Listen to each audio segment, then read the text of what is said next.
पुण्यातील पेशवेकालीन कबीरबाग मठ ही संस्था अनेक नागरिकांना योगाच्या माध्यमातून व्याधीतून मुक्त करण्यासाठी 3 शतकापासून कार्यरत आहे। जाणून घेऊयात या संस्थेच्या संजीवन योगोपचार प्रकल्पाबाबत। आपल्या देशातील पारंपरिक योगशास्त्राला आधुनिकतेची जोड देऊन संजीवन योगोपचार प्रकल्प पुण्यातील कबीरबाग मठ या संस्थेने सुरू केला। केवळ महाराष्ट्रातच नाही तर संपूर्ण भारतात प्रसिद्ध असणाऱ्या या मठातील संजीवन प्रकल्पाच्या माध्यमातून अनेक रुग्ण व्याधीमुक्त झाले आहेत। 300 वर्ष जुन्या असलेल्या या मठात योगशास्त्राचे धडे दिले जातात।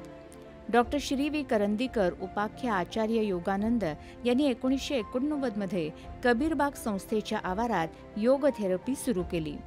या योग थेरपीचं वैशिष्ट्य म्हणजे विविध प्रकारचे रोप आणि पट्टे वापरून आपण सर्व व्याधींवर उपचार करतो।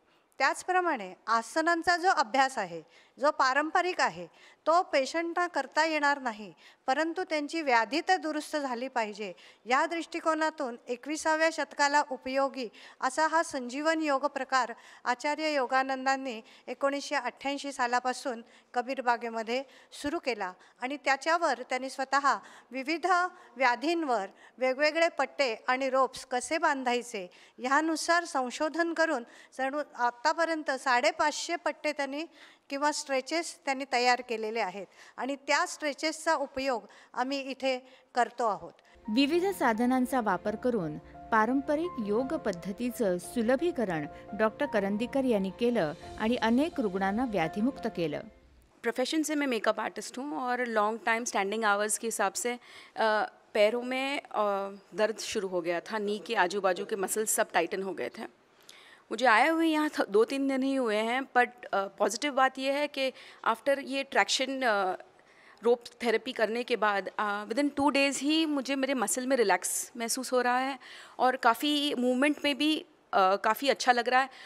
या संस्थेत योग थेरपीचं प्रशिक्षणही दिलं जात असून या अभ्यासक्रमाला आयुष मंत्रालयाची मान्यताही मिळाली आहे। आरोग्यम धनसंपदा हे सूत्र लक्षात घेऊन संजीवन योगोपचार प्रकल्प नावाप्रमाणेच अनेक रुग्णांना नवजीवन देत आहे। रोहन गवळी, दूरदर्शन बातम्यांसाठी पुणे।